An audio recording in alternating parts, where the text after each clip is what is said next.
E aí, Coicasters, tudo bem? Estamos aqui hoje para o Coicast número 5. Meu nome é Ludmila. Estamos aqui no Coicast da Igreja Koinonia de Anápolis. E hoje num formato diferente, né? Não é uma entrevista, hoje é um bate-papo entre amigos, irmãos em Cristo, o Gustavo, João Pedro, Tefinha e Amanda. E com um assunto muito interessante, nós estamos no Setembro Amarelo, que é uma campanha de conscientização e prevenção ao suicídio. E é um assunto muito sério e que é importante ser falado, né? Não pode a gente deixar, ignorar, e a gente tem que desmistificar muita coisa sobre isso e que seja um assunto que seja abençoador para a sua vida, que depois você possa compartilhar também com outras pessoas. E o incentivo é que a gente possa ter tranquilidade para conversar sobre esse assunto, porque é muito importante. Tem pessoas, às vezes, que não têm coragem nem de falar esse nome, mas é importante, a gente precisa falar sobre isso. O Setembro Amarelo, a campanha, ela foi iniciada em 2015. Foi escolhido o mês de setembro, porque em 2003, o dia 10 de setembro foi escolhido como o Dia Mundial de Prevenção ao Suicídio. E aí foi escolhido o setembro para ser o mês da prevenção contra o suicídio, né?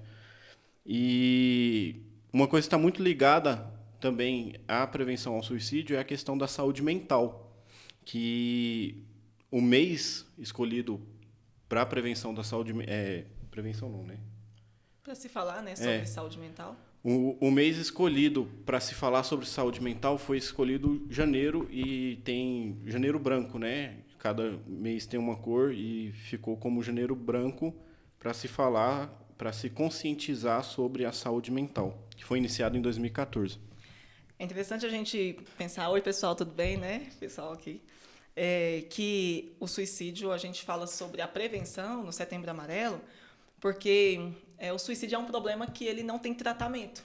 Ele tem prevenção, né? Não existe um tratamento, porque o suicídio realmente já é o fim ali da vida da pessoa, não há mais o que ser feito. Então, o que está ao nosso alcance é falar sobre a prevenção, que recursos nós temos, né? Como que nós, como pessoas, tem alguém na família, ou que trabalhamos com alguém, como que, de alguma forma, nós podemos estar atuando, né, empenhados nessa campanha de prevenção ao suicídio.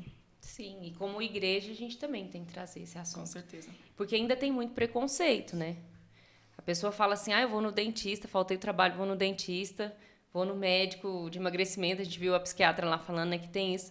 Receita para a pessoa, nossa, eu emagreci 10 quilos, vai então, mas não fala, fui no psiquiatra, eu estou precisando cuidar. Terapia, né? Isso. Terapia ainda é muito também justificado. Existe muito preconceito, né? Muitas crenças em torno disso.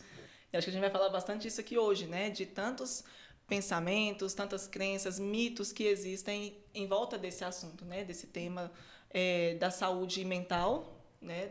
De modo geral, e também relacionado ao suicídio. Uhum.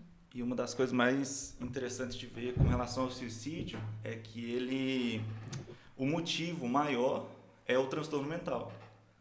E, se eu não me engano, acho que era 60% das pessoas que cometem o suicídio, elas não teve nenhum contato com um médico, psiquiatra, ou fez alguma terapia, não teve nenhum contato com um tratamento na saúde mental. Então, até aqui os dados que a gente tem, né, 90% das vítimas de suicídio têm o transtorno. E uma coisa interessante da gente falar do Brasil é que ele é o 8º país com maior índice de suicídio. Pode até comentar aí sobre os dados, Amanda, continuar. Os dados, nós separamos aqui alguns dados, né? O João Pedro trouxe alguns já muito importantes, mas o índice de suicídio no mundo é muito grande, assim, na verdade é assustador.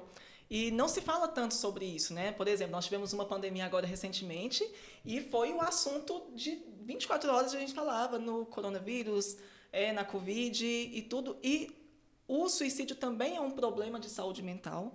E alguns profissionais falam que é uma pandemia silenciosa, porque é algo que acontece aqui nos nossos dados da OMS, fala de uma morte a cada 40 segundos no mundo. É muito. Outras fontes ainda falam que pode ser até um tempo menor ainda de mortes por suicídio. E é a segunda maior causa de mortes entre jovens entre 15 e 29 anos. é o suicídio. E aí a gente estava até falando aqui sobre como não são divulgados tantos dados sobre isso, né? A gente não tem tanto acesso aos dados, mas também muitas mortes que, às vezes, elas aconteceram por intenção da pessoa de tirar a própria vida, mas elas não são dadas dessa forma. Por exemplo, um acidente de carro, que, às vezes, a pessoa saiu dirigindo descontroladamente e ela se joga, às vezes, em algum lugar, bate em alguma árvore, alguma coisa nesse sentido, que não é dado como suicídio, mas que pode ter sido, né? E várias outras mortes também podem entrar dessa forma, né? Uma outra coisa, só comentando com relação a esconder o suicídio, o pessoal, tipo, muitos famosos, eu já ouvi dizer que eles escondem que foi suicídio, a família, né? E fala que foi overdose, alguma coisa nesse sentido, mas foi um suicídio. A pessoa atentou contra a própria vida. Então, o pessoal esconde meio que com medo, com essa, é um estigma. Às vezes até o criado, atestado, né? Sai overdose, mas a intenção foi o suicídio. É muito interessante esses dados. E essa questão de uso de substâncias, né, também, ela entra como segunda maior causa de mortes por suicídio, né, o uso de substâncias psicoativas. E tem até eu até comentei aqui com o pessoal, uma suicidologista, né, ela estuda o suicídio, Karina Fukumitsu, ela estuda não só o suicídio, mas também os processos autodestrutivos. Então, não necessariamente o ato de tirar a própria vida, mas também esse ato de ir se destruindo aos poucos, né, através das drogas, de substâncias assim. Automutilações, né? Automutilação, que a gente perfeito. vai comentar dos Isso a gente jovens. pode até falar muito, que a gente vê questão dos jovens, né? Sim. Muitas vezes escondendo os braços dos pais, e quando vê, tá lá, cortado. São coisas que são incentivadas entre eles, isso é triste, né? Exatamente, Que é um isso tem tudo processo. a ver com esse tema que a gente está falando, né? Esses processos autodestrutivos que são encontrados muitas vezes nessa faixa etária, né, dos jovens. Um outro dado aqui é que pessoas com transtorno mental têm risco 8 vezes maior de cometer suicídio, entra naquilo que o João Pedro falou. Então, a importância de falarmos sobre saúde mental nesse momento, né? Quando a gente vai pensar no suicídio entre homens e mulheres, a gente vê um índice muito maior nos homens, no realizar, de fato, o suicídio, né? No tirarem a própria vida e consumarem isso. Por outro lado, as mulheres têm mais tentativas de suicídio. Mas elas são leves, né? Isso. Leves, né? Eu entendi. Sim, são tentativas que não chegam a tirar a própria vida, mas que elas entram nesse lugar assim, de uma tentativa de comunicação de algo. A tentativa de suicídio é uma maneira de comunicar, é uma maneira de dar notícia de alguma coisa, né? Mas os homens, eles são mais agressivos, mais violentos numa tentativa, então, por isso, eles consumam mais a morte por suicídio. Então, acho que esses dados aí são Vocês importantes. acabam conseguindo de primeira, de segunda, porque muita gente, às vezes, que aconteceu o suicídio, já teve outras tentativas em outros períodos, né? Então, é o caso que você está comentando aí, que das mulheres, muitas vezes, são mais leves, assim, elas vão tentando, né? Do homem, como você disse, que é mais brusco, eles conseguem de primeira, né? Realizam mais, né? Sim. E quando a gente fala sobre isso, não sei se a gente já pode ir entrando aqui para falar Fique à sobre... vontade, gente, nós estamos aqui numa conversa. Certo. Pode ir. Sobre os mitos, né, que existem em torno Sim. desse assunto. Tem muito. Um deles relacionado a essa questão das tentativas, né, é que, por exemplo, uma pessoa que tenta suicídio várias vezes, ela nunca vai se matar, ela está só fazendo aquilo ali, entre aspas, para chamar a atenção. E um chamar a atenção no sentido muito pejorativo, assim, muito banalizado, como se fosse um chamar a atenção que não devesse ser escutado. É sim um chamar a atenção, e é um chamar a atenção que precisa urgentemente de atenção, né? De uma busca ali de observar e de entender e de alguma ação diante daquilo, diante daquelas tentativas, né? Então, existe esse mito de quem tenta demais, ou até quem fala que vai se matar não se mata. Igual você estava falando, né, Amanda, que as pessoas dizem, tentou, não, ele quer chamar atenção e nunca vai suicidar. Isso, na verdade, que às vezes eu vejo, tanto notícias a gente ouve falar, é um mito tão grande que muitas vezes a pessoa faz isso não quer dizer de jeito nenhum. Tanto pode ser que no outro dia, na semana seguinte, a depressão que ela está passando, ela pode suicidar. E às vezes ela fala isso, não sei nem se a palavra chama atenção, ela está pedindo muito ajuda. Porque as pessoas muitas vezes não entendem o que significa o suicídio. Ela, de fato, não quer morrer. Ninguém quer morrer. Já morrer mesmo, eu quero morrer. Não quer. Ela quer fugir daquela sensação que ela está tendo no momento, ou ela passa por anos, meses vivendo. Então, ela quer acabar de vez.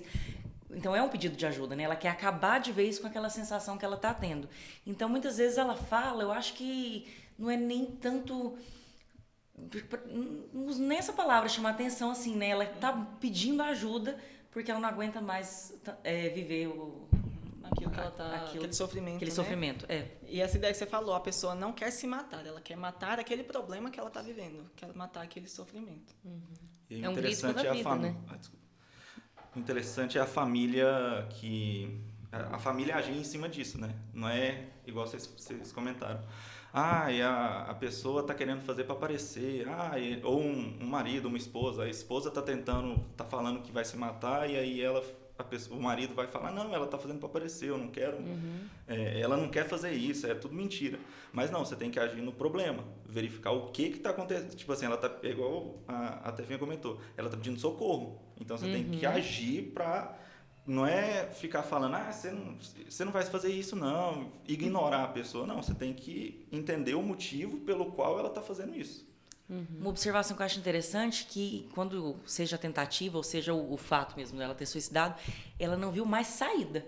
Eu acho muito interessante a gente pensar no fato dela não ver mais saída, porque muitas vezes ou ela já buscou ajuda, ela iniciou um tratamento e foi difícil ela continuar, seja por quais motivos forem, seja falta de apoio, seja financeiro, seja apoio familiar, que é muito importante com quem ela convive, ou ela não aceitar, né, porque muita gente ainda não aceita o transtorno mental.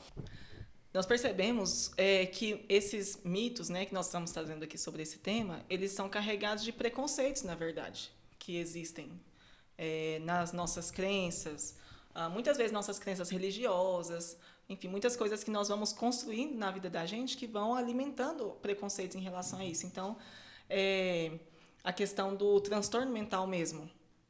Então, parece que muitas vezes para nós é difícil entender e buscar se colocar no lugar do outro, ou buscar se aproximar da dor do outro para eu ver o que o outro está sentindo.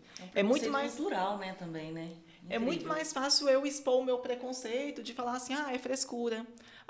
Esse só quer chamar atenção, né? Só quer chamar atenção. Isso enfim, né? Tantos pensamentos que podem ir contra a essa atitude de se aproximar e de falar, deixa eu entender, o que você está sentindo? O que está acontecendo com você? Me explica. Talvez eu não compreenda totalmente, mas eu posso te escutar. Eu posso estar aqui com você. É uma questão até que a gente colocou nos mitos também sobre o egoísmo, né? Quem tira a própria vida é egoísta. Mas e o quanto a gente é egoísta de não querer saber o sofrimento do outro, né? E a gente, como cristão, a gente tem que nos aproximar das pessoas e buscar dar o amparo necessário, né? Tem uma outra coisa que a gente colocou aqui, é que assim, quem tem Jesus não pode sofrer de jeito nenhum, né? Tem que estar só feliz. E não é assim. Eu acho que a gente pode até comentar que a CEPAL desse ano foi muito voltado para líderes que têm problemas... eu não sei se foi em específico com depressão, mas com psicológico geral. Eu não tenho certeza se foi só a depressão ou psicológico geral. Mas para apoiar os líderes, pastores, líderes, nessa questão de conscientizar. Não é porque a gente é cristão que a gente não pode buscar ajuda psicológica, psiquiátrica, né? A gente tem que entender que a gente é ser humano, né? Então a gente é passível a ter doenças, transtornos, doenças, sejam mentais, seja igual a gente comentou, você machucou o joelho, você vai no ortopedista, é natural. Sua pressão deu uma aumentada, cardiologista, né? Seja o que for. Então, o cérebro, a mente é um órgão. Então, a gente tem que estar tratando da mesma maneira. Na verdade, não é só tratando, a gente tem que lidar, encarar, seja para você ou para os familiares, amigos, encarar isso como faz parte, é um órgão.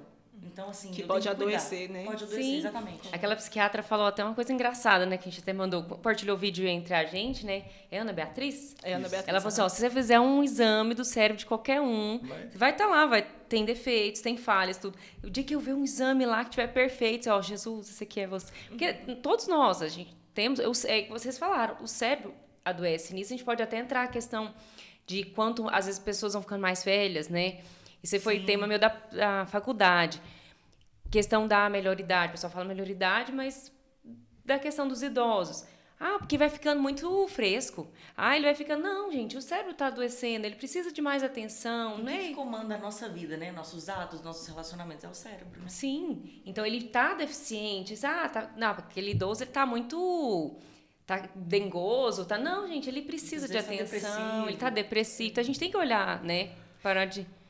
E com isso, com os preconceitos e essa ideia que a gente julga com muita facilidade o sofrimento do outro, uma coisa que qualquer um de nós está sujeito, né? Eu nunca posso me colocar na posição de, eu nunca vou passar por isso, eu sou uma pessoa muito saudável emocionalmente, espiritualmente, né? Para não ter uma crise, isso é coisa de quem é fraco e de quem não tem ser Deus. forte, trabalhar minha mente. as Isso, coisas eu não trabalho são minha por aí, né? mente, pensamentos positivos, né? E isso vai resolver minha vida. Porque também existe essa ideia de receitas muito prontas para esses problemas. Não, você está passando por isso? Não, leia a Bíblia que pronto, e eu entrego uma receita ali que na minha cabeça está perfeita e me afasto e me excluo de qualquer responsabilidade ali, né? Então eu entrego uma receita. Não, é só você orar. Nossa, oração é uma bênção. Leitura da Bíblia é maravilhoso. Nós precisamos mesmo, nós como cristãos precisamos buscar nos alimentar disso. Mas não é uma coisa muito simples. O adoecimento mental, emocional, é algo muito complexo, que exige cuidados de profissionais e também de uma rede de apoio familiar, da congregação, né, da comunidade onde a gente está. Então, envolve muitas questões. Não é só uma receita de bolo que vai servir para todo mundo e que é muito fácil de entregar para alguém, né? Você falando de receita de bolo, comentando aqui, eu lembrei de uma coisa. Alguns anos na terapia eu ouvi da minha psicóloga, eu nunca esqueci. Ela estava falando, não lembro exatamente assim do assunto, mas sobre saúde mental. E ela falou que era como se fosse uma cadeira, a nossa vida, assim, a nossa saúde mental, que tem 4 pés, que seria o quê? No caso, é a terapia, medicação para quem precisa, lógico, não é todo mundo, mas na nossa conversa era isso. A terapia, a medicação, os exercícios físicos e a nossa fé, nossa espiritualidade. Que, assim, é um conjunto, né? Então, como se fosse pensando na analogia da cadeira, para você, a cadeira ficar firme, um precisa do outro, né? É incrível, assim. Não adianta, muitas vezes, a pessoa falar, não, eu faço só isso e tá bom. Na verdade, não é bem por aí. Quando você vai ver na prática como que tá a sua vida, no caso, a gente tá falando de saúde mental, um precisa do outro. Os exercícios físicos a gente já sabe, a gente vê sempre, em relação aos hormônios e etc. E a nossa fé, a nossa espiritualidade, no caso nós que somos cristãos, é essencial. A gente vê que quando um está deficiente, parece que o outro também está deficiente. E assim, é um conjunto, né? Tem que estar trabalhando junto mesmo. Aquela psiquiatra, em cima disso que você está falando, ela falou assim, nossa, é muito importante a medicina, né, no caso da psiquiatria e tudo que envolve, a psicologia e a filosofia. Ela falou assim, gente, não adianta, eu dou um remédio para a pessoa e aí pronto, eu acho que eu resolvi. Não, ela fala filosofia, né, no sentido da vida. E nós somos cristãos, a gente pode trocar essa filosofia, não que não é importante estudar nisso, mas como a nossa fé, né, porque a Daphne falou da espiritualidade. Então, se eu preciso equilibrar tudo isso daí, tá cuidando de das minhas áreas da minha vida, né? Nós somos seres integrais, né? Então, tem até na psicologia o termo de que nós somos seres biopsico, socioespirituais. E ainda dá para incluir alguns outros nomezinhos aí, né? Então, nós somos sociais, nós somos biológicos, psíquicos, espirituais, enfim. E tudo forma um conjunto onde não são aspectos separados um do outro, né? Só esse nome onde junta todas essas palavrinhas já dá a entender isso, de que a minha saúde física está totalmente ligada à minha saúde emocional, que está ligada à minha saúde espiritual, social, todos esses aspectos. E aí nós também podemos pensar, voltando à questão do suicídio, que uma pessoa que está em sofrimento a ponto de considerar, de idealizar formas de se matar, de planejar e de executar isso, não existe um fator exclusivo. essa pessoa está totalmente adoecida, ela está adoecida por inteiro, não é só em um aspecto, né? Então, às vezes, quando acontece, a gente fica sabendo da notícia de uma pessoa e aquilo choca muito a gente quer ficar encontrando a causa. O que aconteceu? Qual foi o motivo que fez essa pessoa? E não tem como a gente encontrar o motivo exclusivo. Foi porque foi aquele luto, ou foi aquela separação, problema financeiro. Muitas vezes são diversos fatores, né? Então, o suicídio é uma questão multifatorial. Então, são muitas questões que envolvem nesse processo de adoecimento que a pessoa vive. E uma coisa que eu não comentei, mas eu queria falar sobre alguns mitos, né? Porque a gente falou de mitos, falou num geral, mas a gente falou mais de mitos do suicídio. Mas como o suicídio, a maior causa dele é o transtorno mental, a gente tem muitos mitos, muitos preconceitos, igual você comentou, e muitos preconceitos deles saem de igrejas. No passado, se você falasse que você estava com depressão, eles falariam assim, não, isso é alguma coisa maligna, sua vida não está... Você tem pecado. Você está com Deus, você não está com Deus, você não está orando. Igual você falou, você não está orando, você não está lendo a Bíblia. Mas não. Uma coisa que eu até comentei com vocês, existe no transtorno mental, são questões químicas. Seu cérebro não está trabalhando da forma que ele tem que trabalhar. Uhum. E aí as pessoas não aceitam isso. Aí as pessoas vêm com esses discursos. Vai ler a Bíblia. Aí a pessoa está depressiva, ela não consegue nem levantar da cama, porque o cérebro dela não quer... Às vezes, né? Porque tem outras questões de depressão, mas às vezes ela não quer sair da cama. Como que ela vai... Ela não consegue, né? Ela não consegue orar, ela não consegue ler a Bíblia, ela não consegue nada disso. E aí a pessoa muita gente ainda tem preconceito com ir num psiquiatra. Uhum. O psiquiatra, ele vai tratar essa doença da pessoa e a pessoa acha, não, o psiquiatra é só para pessoa doida, só para pessoa... Se eu for num psiquiatra, eu vou ser internado, eu vou para um... Esqueci o nome do local que fica o pessoal de... Hospício? Hospício. Ah, não, se eu for psiquiatra, você vai no psiquiatra, você vai para o hospício. Uhum. Mas não é isso. O psiquiatra, ele vai te ajudar a tratar... É igual vocês comentaram, ele vai te ajudar a tratar uma coisa que está errada no seu cérebro. E aí, se você não tratar aquilo...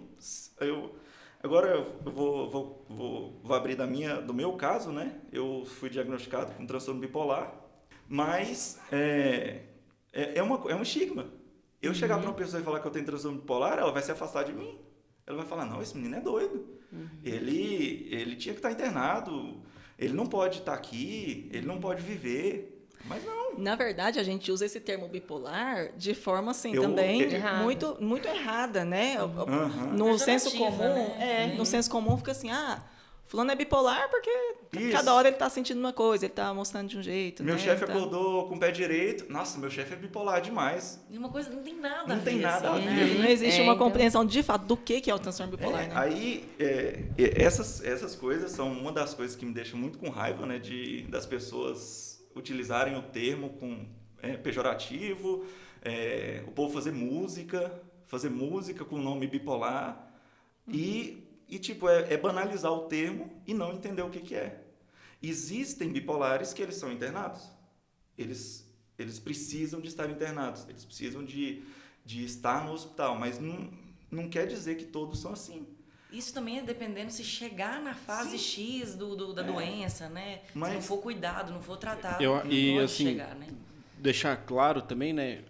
Precisou ir para o hospital, mas às vezes a gente machuca o braço e precisa ficar internado, né? E tá tudo bem. E tá tudo bem. É isso aí. E uma coisa assim, que hoje em dia está melhor é a questão ansiedade, depressão. Na igreja, você chegar, nossa, eu tenho depressão, eu tenho ansiedade. No trabalho, você chegar, não, eu tenho depressão, ansiedade. Eu chegava no trabalho, se eu estava tomando um remédio, o remédio não era para bipolaridade, era para ansiedade. Porque eu não podia falar que era bipolar. Uhum. Então tem muito preconceito.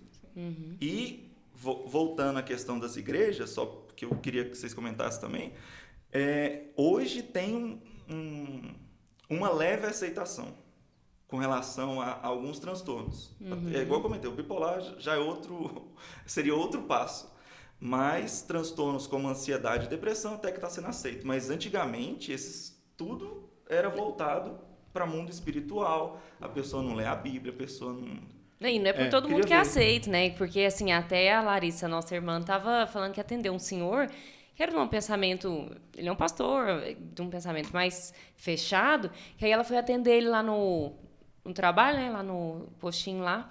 E aí ele falou assim, o senhor tá com a pressão muito alta. Acho que tava 18, não sei direito. Aí ele falou assim, é que eu tô assim, andando meio assim. Ela falou assim, o senhor tá verificando isso? O senhor tá cuidando? Que aconteceu algumas coisas, tô andando assim, muito ansioso, tadinha, assim, transparecia, né? Aí ela falou assim, o senhor já verificou questão de ansiedade? Tomar um remédio pro senhor controlar essa sua pressão, vai ficar mais tranquilo. Minha filha, é mesmo, né? Sabe, tadinha, assim, a pessoa ainda tem Difícil dificuldade de aceitar ainda, aceitar. Fala, peraí, eu sou ansioso. E tá tudo bem, eu vou cuidar. E é isso aí, eu vou cuidar, eu vou procurar um médico, eu vou tomar um remédio e vou continuar confiando em Deus.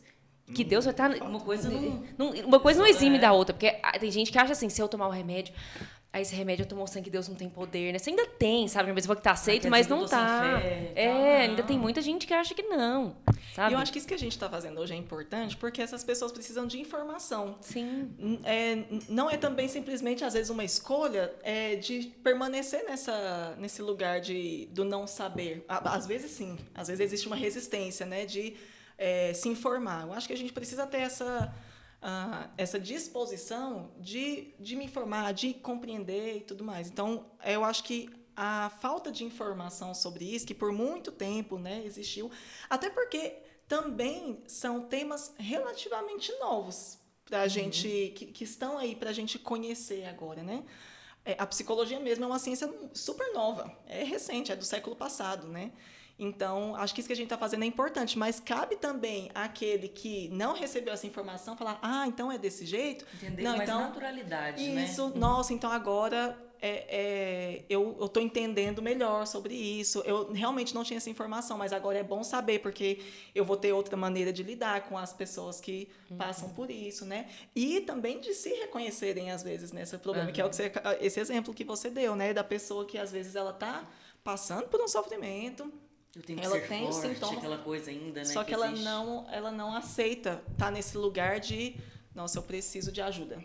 Não aceita reconhecer. E muitas vezes a questão das crenças religiosas, né? Não, mas eu nasci numa família cristã, eu vou à igreja todo domingo, Deus vai me fortalecer. Ele pode fazer isso, mas isso não tira a responsabilidade de falar, nossa, eu preciso de ajuda, e uma ajuda que eu vou encontrar no profissional, no médico, né, em alguma terapia, algo assim. Eu acho que acontece muito, são as três coisas ainda. A crença religiosa, né, que a gente acabou de comentar. Eu tenho que ser forte, não é possível, a minha mente está... Não, isso não pode estar acontecendo comigo. Com outro até pode acontecer, mas comigo. E a outra coisa é o tabu que a gente comentou, que acontece muito do psiquiatra, o psicólogo é pra gente doido. Alguma coisa assim. Lógico que isso antigamente, há poucos anos, era muito mais forte, mas é muito ruim que ainda, isso ainda é muito falado, né? Porque como não tinha esses nomes antigamente, por exemplo, o transtorno bipolar, até a gente fez um episódio sobre o autismo também, né, que é um transtorno do neurodesenvolvimento, outros transtornos, todos eles, há um tempo atrás, eram jogados tudo nesse lugar de, a pessoa é doida, é problemática, é estranha. Sim. Então, hoje, graças a Deus, nós temos evoluído muito nessa compreensão assim, científica também dessas questões, né? Então, nós precisamos nos informar. A gente não pode continuar nesse lugar de, eu não quero saber. Porque todos nós estamos, ou eu vou passar por isso, ou eu estou passando, ou eu estou convivendo com alguém que está passando, ou que vai passar. É a rede de apoio, né, Amanda? Isso. É onde entra. Exatamente, a rede de apoio. Então, não adianta falar, isso não é problema meu. Setembro Amarelo não é problema meu, ou saúde mental não é problema meu.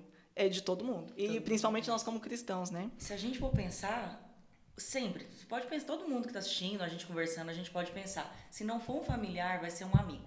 É incrível. Tá passando por algum problema, a gente não sabe se pode chegar a um suicídio, mas seja algum problema mental, uma depressão, um transtorno de ansiedade, alguma coisa que ainda fica meio... A pessoa conversa ou não conversa sobre isso? É incrível, não pode ainda ser natural, mas a gente espera que com o tempo, seja a ciência, a gente com as conversas, isso se tornar mais... Faz parte, né? Faz parte. E até no meio médico. Não são todos os médicos que conseguem, né, entender quais são os transtornos, né? Um bom psiquiatra é muito importante Sim. você ir. Então, às vezes, tem diagnósticos errados, né? Em momentos errados, né? Então, assim... Pode falar. O grande problema da saúde mental é que você não é fácil você ter... É igual a gente veio comentando aí. Você vai Você quebra a perna, você vai no ortopedista. Não tem um exame. Não tem um exame do cérebro que você fala assim, não. Sim. Isso é isso, né? Você tem esse problema. Não, você tem que ficar tratando.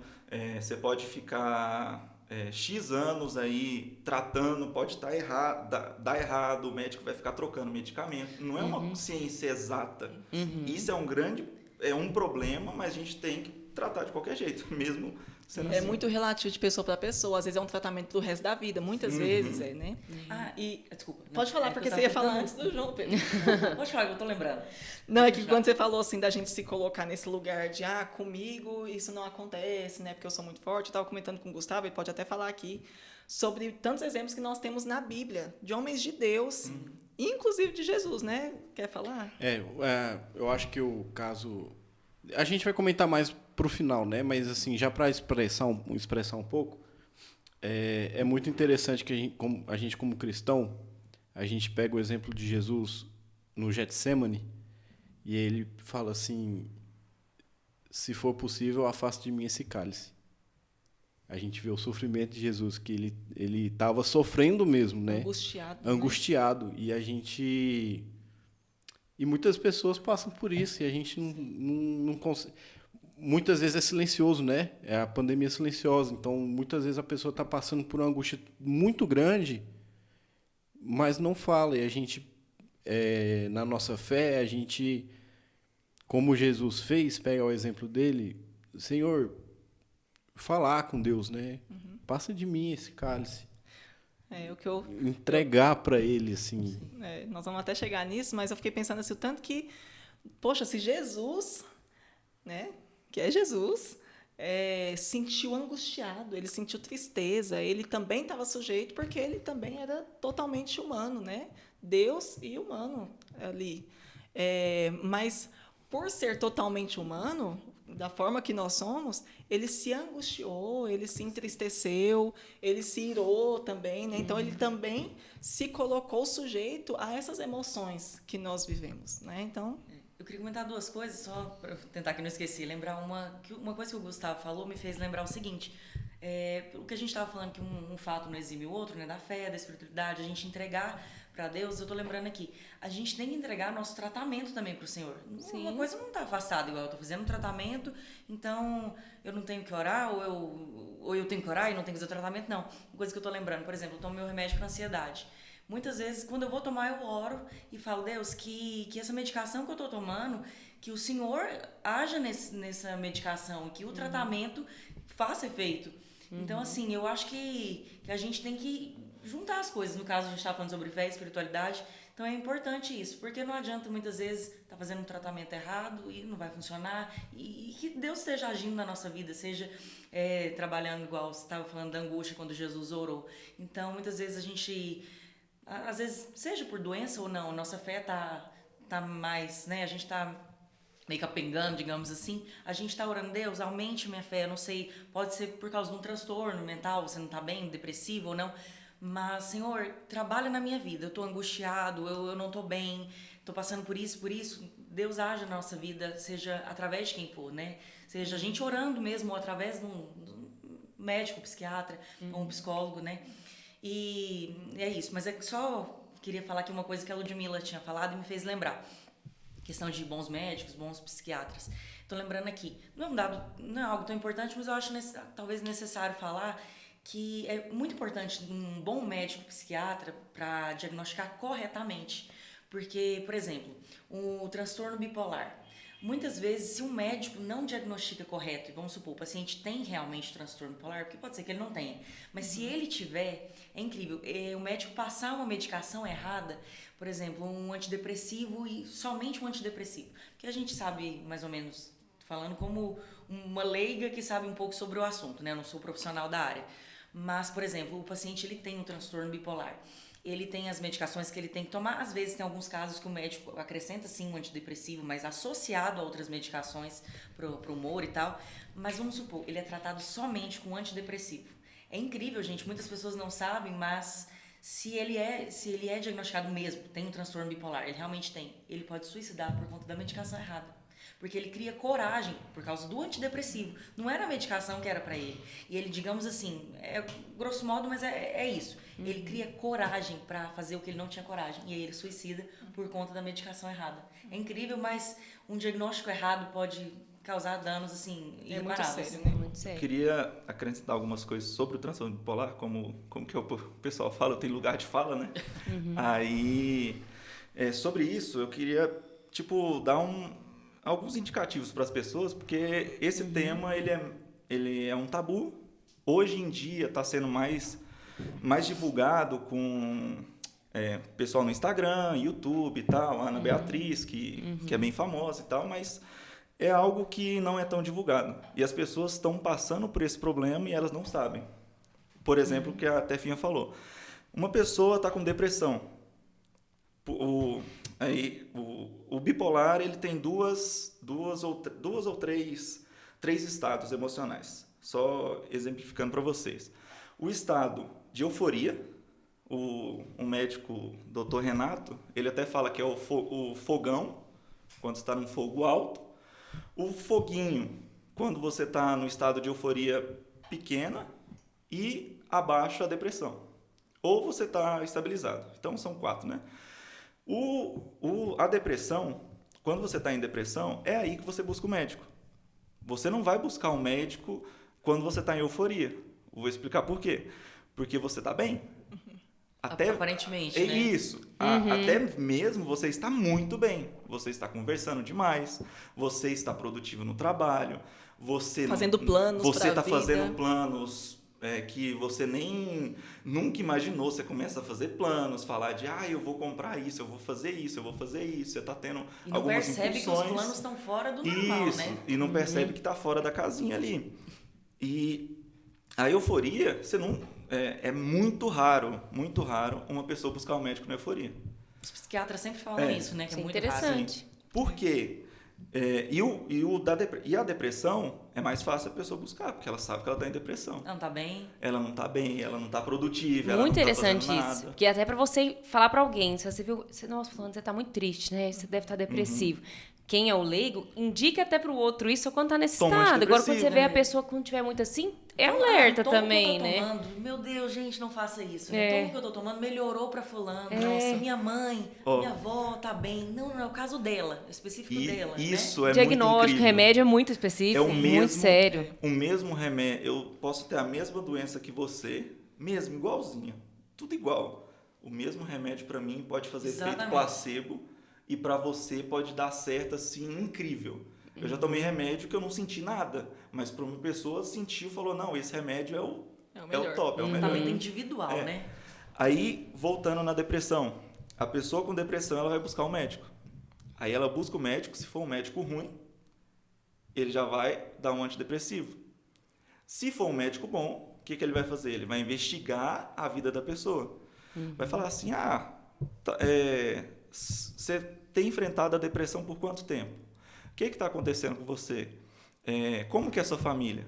Aí vai, o transtorno bipolar, a carga genética dele, sei lá, 90%, é bem alta, muito alta, não sei dizer quanto, mas a carga genética é bem alta. Então, se tem uma pessoa da família que tem o transtorno bipolar, provavelmente você tem um transtorno. Só que, o que a Tefinha falou, a pessoa tratando com o antidepressivo, substâncias ali do antidepressivo pode causar, igual ela falou, pode causar o suicídio. Porque o antidepressivo... E uma outra coisa, além de poder causar o suicídio, a pessoa pode tomar esse remédio por 3 anos, 4 anos, 5 anos, não vai adiantar de nada. Não vai mudar nada na vida da pessoa. Porque era para estabilizar o humor dela, né? Que é a intenção. O humor, porque o antidepressivo, ele vai, eu eu não sou psiquiatra nem nada, mas eu estudo bastante por causa da minha doença e tal. Mas o humor da pessoa, o humor não, a química do cérebro é outra. Do transtorno bipolar é uma e do antidepressivo ele trata outra neurônio, não sei, outra transmissão. Neurotransmissor. Ele trata outro neurotransmissor. Então a pessoa ela fica com um neurotransmissor diferente ali. Eu não sei dizer, mas é bem geral isso. Aí uma pessoa que ela trata com um antidepressivo por anos e anos e anos, ela não melhora nada. Porque uma pessoa ela está com um problema de química no cérebro. Se ela for depressiva mesmo, o pessoal chama de depressão unipolar, que é só um polo, a pessoa é depressiva por um tempo, e depressiva, quando você trata com um antidepressivo, a pessoa vai melhorar se ela acertar o antidepressivo. Normalmente ela vai melhorar. Tanto o antidepressivo quanto a dosagem, né? Sim. Porque tem casos que, igual você falou assim, um bom médico faz isso, né? Ele investiga, mas a gente tem que pensar também que um bom médico, ele sabe também bem a interação das medicações, né? Porque tem muitos casos que a pessoa não toma uma medicação só. Uma com a outra, né? Sim, 1, 2, 3, mais. Mas aí, isso é uma das coisas que eu queria passar para o pessoal, que é interessante da pessoa ver se ela está depressiva por muito tempo. Se ela estiver depressiva por muito tempo e toma antidepressivo, tem que ligar um alerta, porque isso não é normal. Tem até um dado que eu anotei, o transtorno bipolar, para ser diagnosticado, ele demora de 10 a 13 anos. Não é uma coisa fácil. Por que isso? É o que eu falei.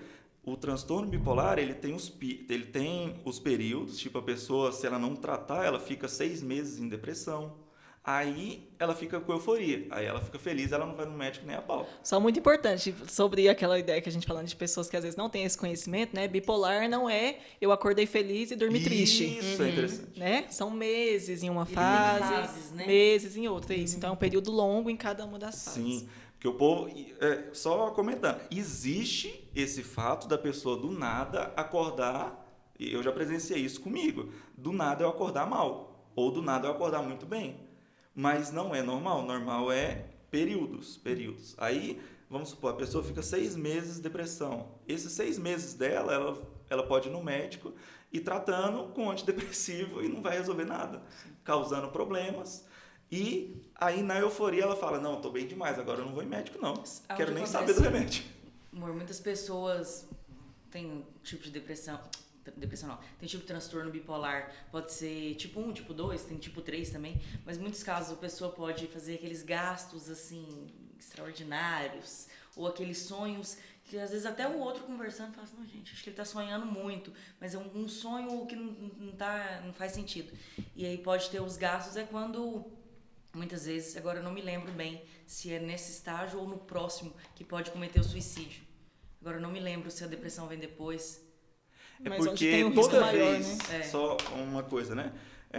Sei lá se isso é normal, eu que acho normal, mas toda vez que tem um pico muito grande na vida de alguém, pelo menos no bipolar, né? Um pico muito grande, depois ela deprime.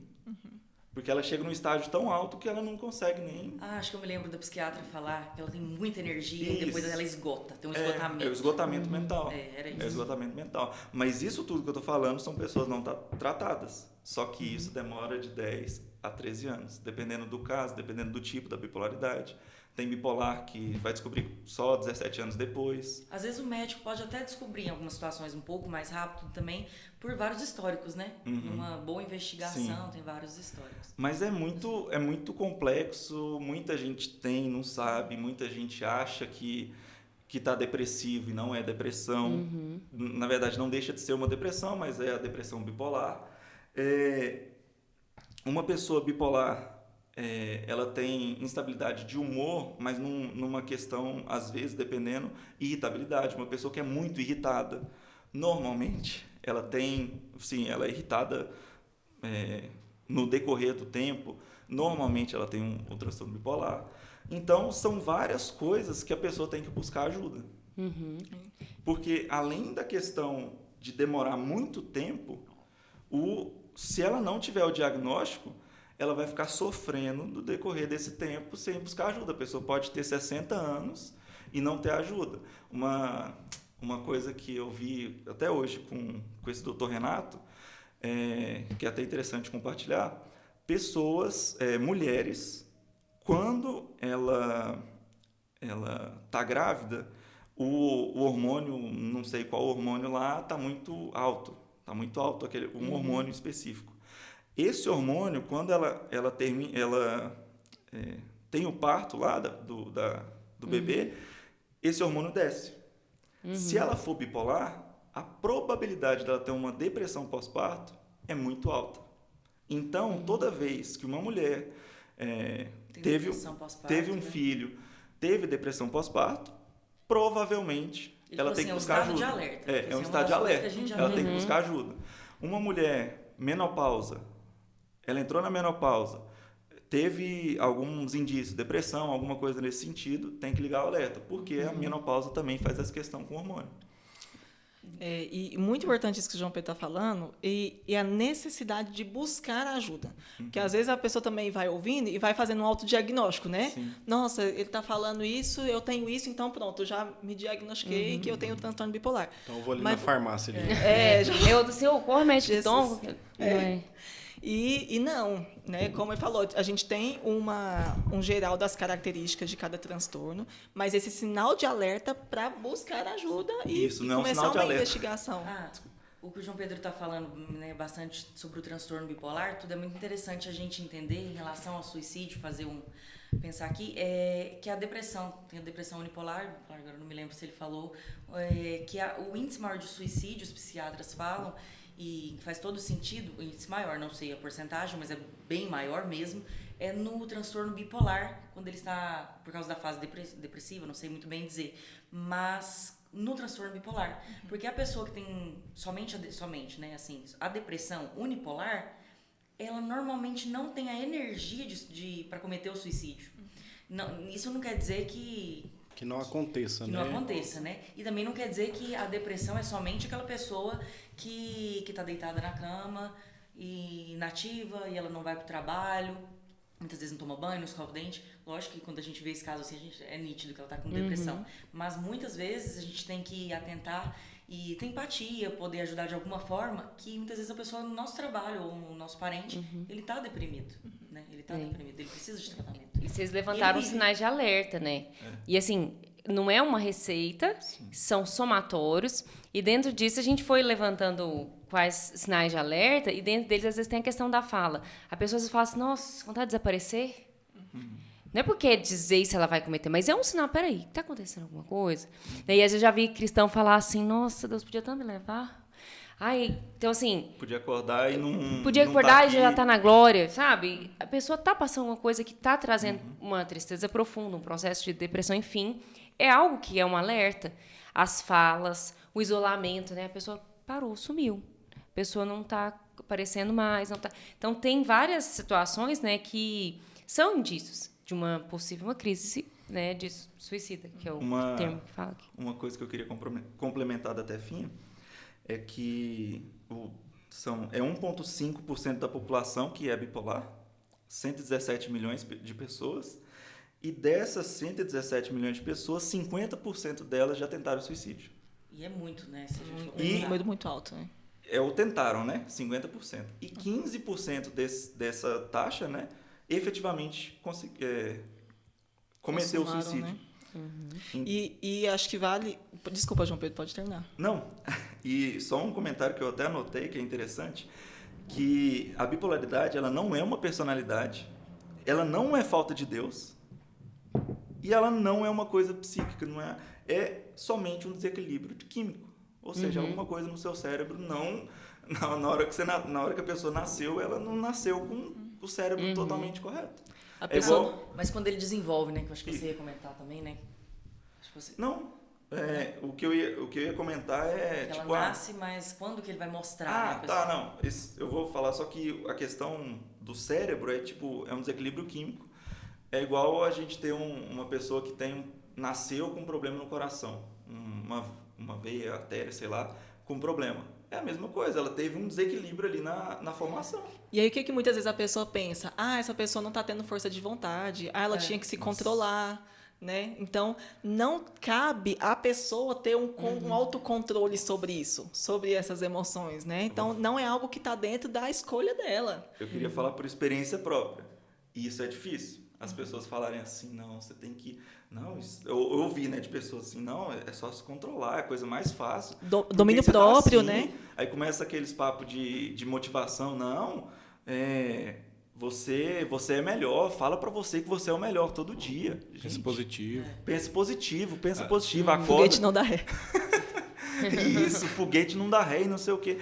Gente, você tá passando por uma coisa química. É química, não tem nada a ver com a sua vontade. Tipo, você falou, teve dia, graças a Deus eu tô estabilizado. Então é importante você falar que quem tem o transtorno também é possível ter uma vida Sim, estável, né? Não, uma coisa importante de se falar, quem tem o transtorno, a pessoa não é louca, a pessoa não é uma pessoa que vai para manicômio, a pessoa não é isso. Não é isso. Existem pessoas que não entendem que transtorno bipolar e transtorno e esquizofrenia que são diferentes. A esquizofrenia está acima. Só que a esquizofrenia tem problemas de psicose e tal. O transtorno bipolar, quando chega numa fase, ele pode ter essa questão, mas a pessoa vive normal. No tipo do transtorno, no tipo né? do Do transtorno, bipolar, mas a pessoa tipo vive normal, a pessoa vai para os lugares, convive, tem relacionamento, faz tudo. A pessoa, só que... Isso mostra tanto que é importante ter o tratamento para ter uma Sim. vida de qualidade, né? E aí tem o que eu estava comentando, né? Eu, graças a Deus, eu estou estável. Eu já passei por centenas de instabilidades por questões de medicamento que não estava acertando. Tive uma crise de mania, tive um problema com essa crise de mania, mas graças a Deus eu estou estável hoje. Eu tenho meu trabalho, eu vivo tranquilo.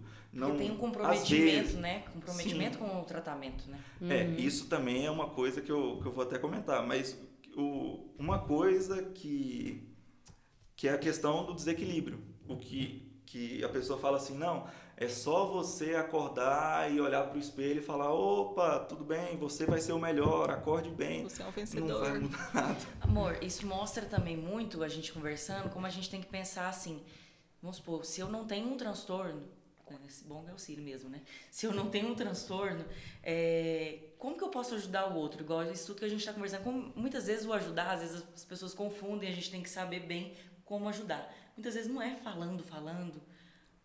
Às vezes pergunta o que ela precisa. Ouvindo, né? Mais exatamente. ouvindo do que falando. Dando um abraço, ouvindo. O que eu posso fazer por você? E sem preconceito. E sem preconceito. Sim. Sem julgamento, sem preconceito, sem palavras... A gente tinha falado agora, eu esqueci. Mas assim, seja que tipo de ajuda. Se você tem condição financeira para ajudar a pessoa no tratamento, beleza, essa vai ser uma excelente ajuda que você pode fazer. Então, ajudar no tratamento da pessoa. Se você não tem essa condição, tudo bem, mas você pode acolher ela de alguma forma, você pode ajudar ela ouvindo, igual a Amanda falou, ouvindo, abraçando, vendo, inclusive, às vezes assim, você ouve e fala, não, mas esse aqui é nosso amigo, tô pensando aqui. E ele pode ajudar ele aqui de uma forma. Então, será que o outro é aberto a ouvir? Então, você às vezes pode conversar com o outro. Olha, eu não posso ajudar dessa forma. Mas que a gente, como uma rede de apoio... Porque a rede de apoio muitas vezes é familiar, pode ser com amigos. Na né? igreja. Na igreja, sim. As pessoas que você ama, né? Ou que te amam e tal. Então, o que essas pessoas podem fazer por você? Isso é importantíssimo. Porque a gente... É em conjunto que a gente vive, né? Um precisa do outro. Né? Com certeza. Só um gancho que o João Pedro estava falando. Graças a Deus ele está estabilizado, mas por causa da medicação, né? Sim. Muitas vezes, por seguir a recomendação da medicação, muitas vezes a pessoa fala assim, não, tô bem, vou deixar o remédio ali. Isso acontece Esse é o muito. ponto. Né? Esse é o ponto. A minha médica até me elogia que eu sou um dos melhores pacientes com relação a isso. Parabéns, João Pedro. Eu tomo o remédio, se ela falar assim, não, você tem que tomar 50 doses aqui, não sei o que, eu vou lá e tomo 50. Se ela falar o que for, eu vou lá e faço. Com relação à medicação ali. Isso é bom porque também confia no profissional, né? Já Sim. chegou no estágio de se confiar, você vê que o profissional é bem qualificado. Isso é muito né? interessante. Tem muita gente que já escutei e fala assim, nossa, parei, tava bem, não preciso tomar mais não. Aí passa uma semana, Isso. nossa, eu tô Aí- ruim. O que que você A gente aconteceu? sempre volta ao mesmo assunto. O corpo, eu acho que eu vi não lembro, alguma coisa, podcast, alguma coisa da pessoa fala assim, ó, daqui para baixo as pessoas tratam e tratam bem normal. Se a pessoa tem um problema, a gente sempre brinca assim, a pessoa tem uma pressão alta. Do nada ela vai parar de tomar o remédio? Não vai, gente. A pessoa sabe que vai que tem um problema. Você falando isso, eu tô lembrando aqui, igual.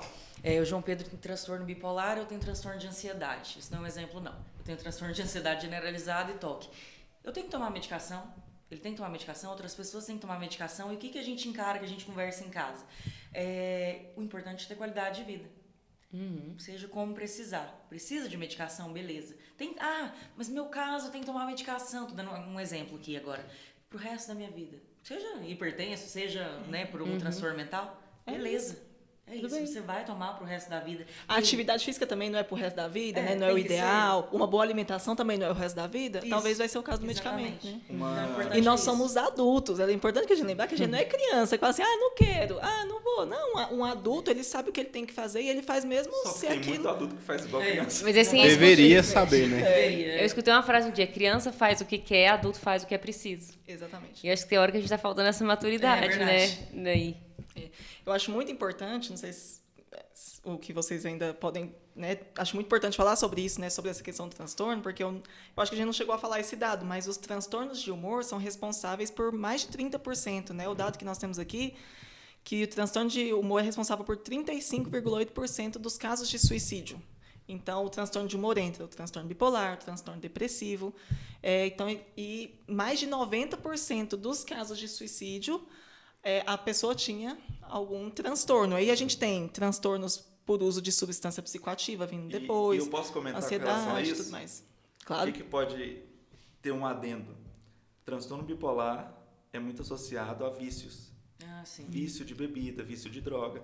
Então, não quer dizer que está mascarado, mas a pessoa se matou por um uso indevido de substâncias, mas porque ela tem problemas de transtorno Acontece bipolar. muito. Muitos Então, famosos também. Sim. aí naquele ponto que eu até comentei sobre multifatores, né? Tem vários, nós somos formados, né, por várias partes que são interligadas.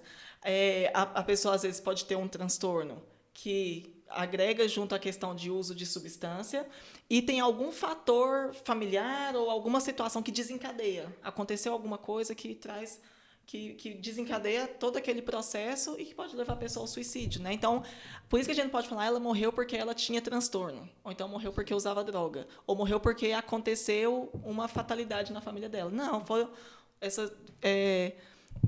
todos esses fatores, né, juntos podem contribuir. Igual eu tava falando de transtorno bipolar e outros em geral, transtornos em geral que muitas vezes as pessoas falam, você tem que se levantar, né? Isso aí. Eu tô lembrando aqui, como eu disse, dos vícios, seja, não sei se a pessoa tem ou não tem um transtorno, mas dando um exemplo aqui, se a pessoa ele é um alcoólatra ou ele tá com vício em alguma droga, da mesma forma que uma pessoa que está com uma depressão, você não deve dizer, levanta a cabeça, não é por aí. Você tem que ter um tratamento da mesma forma para o alcoólatra e uma pessoa que está com um vício em algum tipo de droga. Não é simplesmente para de beber. Não é bem por aí, algo não é muito simplesmente. Tem que tratar, tem que além, investigar, né? tem que ver direitinho o que está acontecendo para tratar a causa. O ponto é por aí, né? A Ludmila começou falando sobre a questão dos sinais de alerta, né? Eu acredito que esse dos transtornos é muito importante ser falado. Então, a pessoa que tem algum transtorno já é alguém que precisa de ajuda, de cuidado, de atenção e Tá tudo mais isso. suscetível, né? Está mais Acontecer suscetível, alguma situação. existe uma vulnerabilidade. Sim. Você falou também, né, O Ludmila, isolamento, sobre né? o isolamento, falas que às vezes essa pessoa tem, né? Você falou, né? Eu queria desaparecer e tudo Vou mais. deixar vocês em paz. Aquela coisa assim, Vai ser melhor né? sem mim, né? Então, acho que pensando desse lado de cá, né? Vocês falaram sobre a pessoa que sofre, né? A gente está falando aqui, a gente pode olhar pelos dois lados, né? Tanto do que está sofrendo e que da importância de reconhecer, assumir Isso. a necessidade de ajuda, e do outro lado, esse de estar observando e percebendo, opa, tem alguma coisa ali que está chamando a atenção, né? Essas falas, o isolamento. Os grupos de risco também, no sentido de idade, né, que a gente citou aqui também rapidinho sobre os jovens, os adolescentes, até a questão dos pais estarem por dentro do que os adolescentes estão consumindo. Porque vamos supor, juntando essa questão do transtorno. Às vezes é uma família que não tem consciência que o filho pode ter algum transtorno, de humor ou o que seja, e esse adolescente, essa menina, nas redes sociais, ela se depara com aqueles desafios, né? A gente teve um tempo atrás aquele Baleia Azul, ou outros movimentos que incentivam a autodestruição, até mesmo o suicídio, né? E nunca vai começar com uma proposta do suicídio de cara, né? É algo que vai sendo formado, é um caminho que vai sendo feito que lá na frente o desafio final é esse, né? Então se junta, às vezes, já uma situação vulnerável, um ambiente familiar já em estado de vulnerabilidade, a presença de algum transtorno. A rede social também, às vezes, pode ir para vários caminhos, né? Acho que o YouTube corta, mas não sei como vai fazer, mas pedofilia, alguma coisa assim, questão de abuso, muitas vezes a criança não tem abertura com o familiar e isso gera depressão, que pode gerar um suicídio ou antes, uma automutilação. Então, assim, a internet, lógico, é muito boa para muitas coisas, né? Tecnologia e tal, mas leva para muitos caminhos, assim, terríveis. Até a exposição de uma vida perfeita que às vezes motiva a pessoa, nossa, eu nunca vou conseguir ter isso.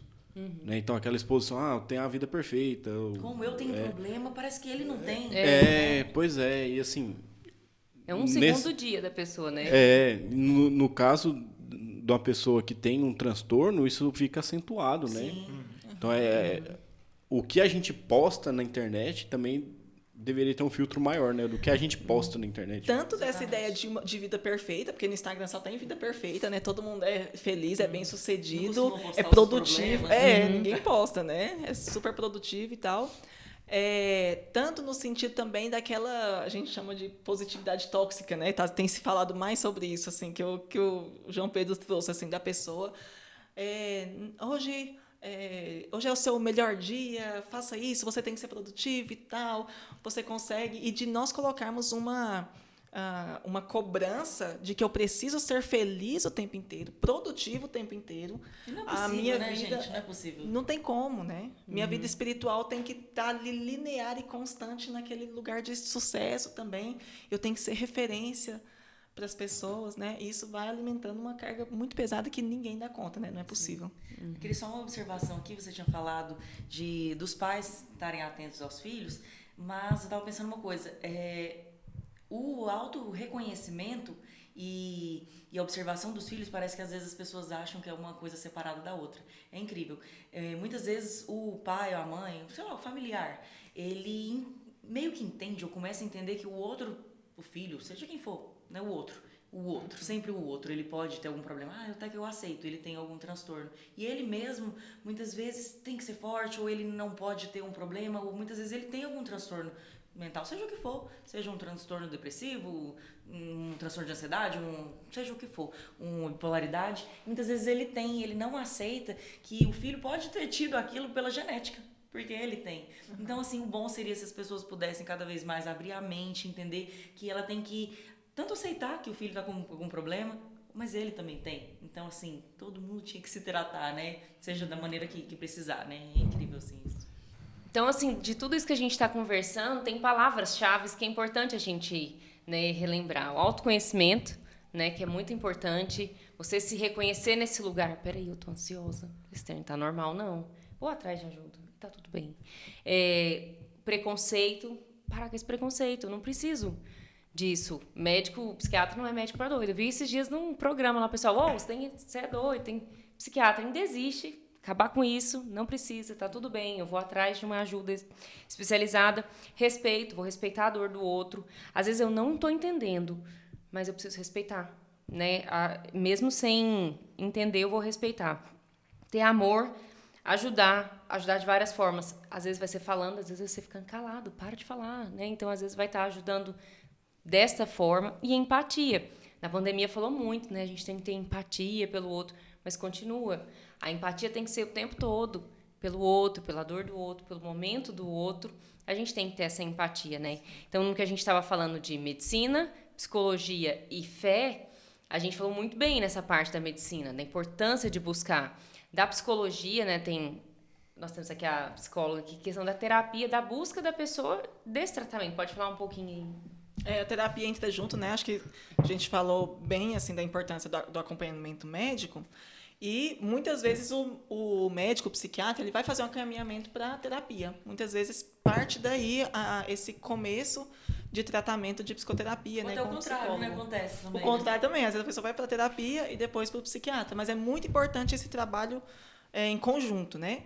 Então, na terapia, existe um espaço para que a pessoa que chega, ela possa sentir, expressar e falar sobre a sua dor, de alguma forma, né? Então, muitas vezes, a gente fala que é uma escuta qualificada, uma escuta profissional.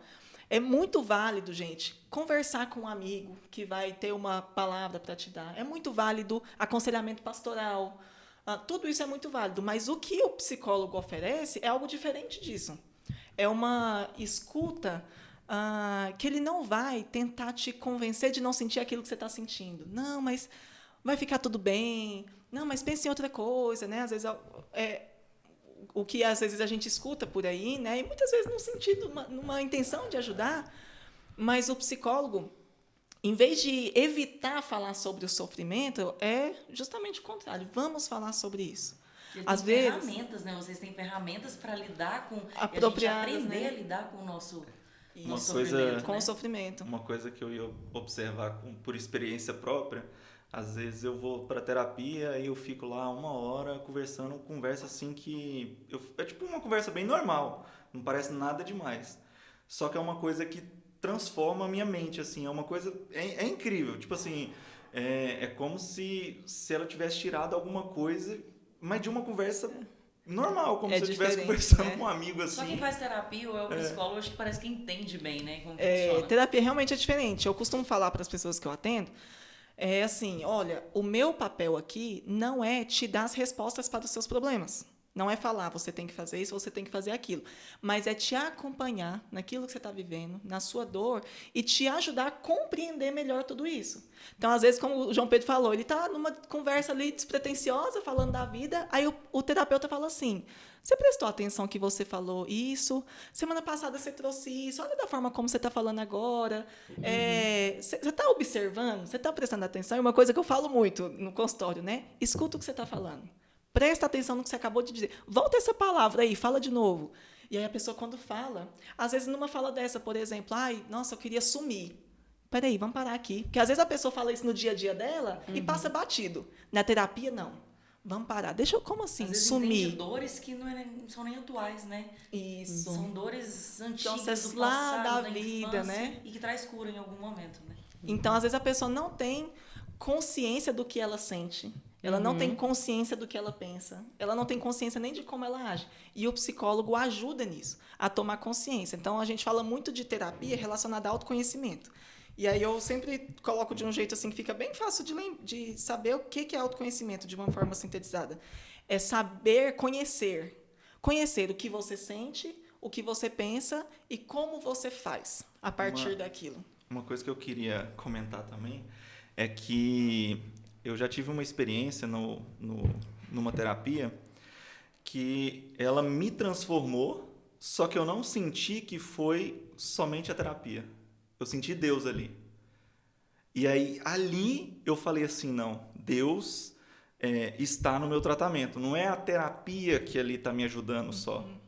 Mas eu senti, foi uma coisa assim que meu corpo todo sentiu. Eu falei, não, foi tipo assim, saiu coisas de pensamento e tal, mas eu senti, era Deus. Não tinha outra explicação. Nossa, isso que você fala é muito legal, porque eu também já fiz terapia. Atualmente eu estou sem terapia, precisando voltar, mas eu também fiz por muito tempo. Mas no meu atendimento com as pessoas que me procuram, eu também me coloco diante de Deus nesse sentido, de Deus, que eu seja um instrumento aqui nas suas mãos, na vida dessa pessoa, né?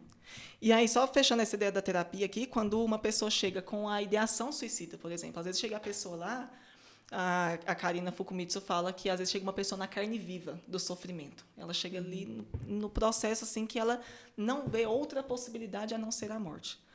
E aí, o trabalho com essa pessoa é de entender o que você quer matar na sua vida. O que você quer matar disso que você está vivendo. E aí, na terapia também, a gente vai tomando consciência desse sentir, tomando consciência da realidade da vida, das pessoas com quem eu convivo, da minha família, como minha família é, o que está acontecendo, e buscar ampliar as possibilidades. A morte é uma possibilidade. E é mesmo. Tirar a própria vida é uma possibilidade. Mas na terapia a gente vai procurar ampliação para que essa possibilidade seja, em algum momento, até descartada. Dentro daquelas possibilidades ali que a pessoa vai buscar para porque ela vai ver que tem que sair encontrar. sem ser a morte, né? Ela tem que sair em Isso. tratamento, em Deus, através de Deus também. Exatamente. Outras maneiras de lidar com aquele sofrimento. Então, se matar é uma forma de lidar? Sim, é uma forma. E eu até posso dizer isso para a pessoa.